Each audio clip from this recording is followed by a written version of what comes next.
Hello అండి. మీరు ఇప్పుడు చూస్తుంది దీన్ని సెంట్ బ్యాథల్ అంటూ ఉంటాం అనమాట. ఈ సెంట్ బ్యాథల్ అనేది మాస్కో రెడ్ బాక్స్ స్క్వేర్ దగ్గర ఇది మనకు దొరుకుతుందనమాట. ఈ సెంట్ బ్యాథల్ అనే మాన్యుమెంట్ క్యాస్టల్ అంటూ ఉంటారు.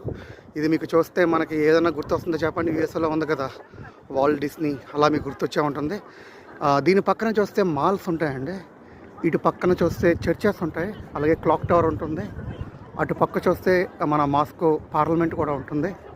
దీని ఆపోజిట్గా చూస్తే మీకు చర్చ్ కూడా కనబడుతుంది. బట్ ఇదైతే మీరు చూస్తుంది సెంట్ బ్యాథల్ అంటారు. ఇది ఒక ల్యాండ్ మార్క్ అనమాట. ఎలాగైతే మన ఇండియాకి ఇండియా గేటు, తాజ్మహల్, ఎలాగైతే దుబాయ్కి బుర్జ్ ఖలీఫా, యూఎస్కి అయితే Liberty of statue of Liberty, ఇలా ఏవైతే ల్యాండ్ మార్క్స్ ఉన్నాయో మాస్కోకి వస్తే సెంట్ బ్యాథల్ అనేది ల్యాండ్ మార్క్ అనమాట. సో ఇందాక మీకు నేను దూరం నుంచి చూపించిన సెంట్ బ్యాథల్ ఇప్పుడు మనం దగ్గర నుంచి చూడబోతున్నాం. పదండి మీకు ఇప్పుడు దగ్గర నుంచి ఎలా వస్తే చూపిస్తాను. సో వీళ్ళంతా మన రష్యన్ పీపులే, చాలా ఫ్రెండ్లీగా ఉంటారు. చూసారా, సెంట్ బ్యాథల్ ఎంట్రన్స్ ఇలా ఉంటుందన్నమాట. ఇంకాస్త దగ్గరికి వెళ్ళబోతున్నాం. మీకు దగ్గరికి వెళ్ళే కొద్దీ చాలా బాగుంటుంది. ఇది one of the great monument అనమాట, ల్యాండ్ మార్క్ అని చెప్పచ్చు.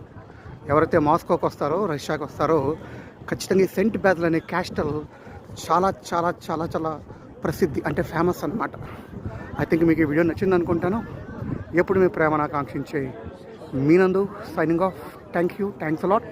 ఎవరన్నా కొత్త వాళ్ళు చూసినట్లయితే మన ఛానల్ సబ్స్క్రైబ్ చేసుకొని నచ్చితే షేర్ చేయండి. సైనింగ్ అవుట్ ఫ్రమ్ మాస్కో, మీ నందు.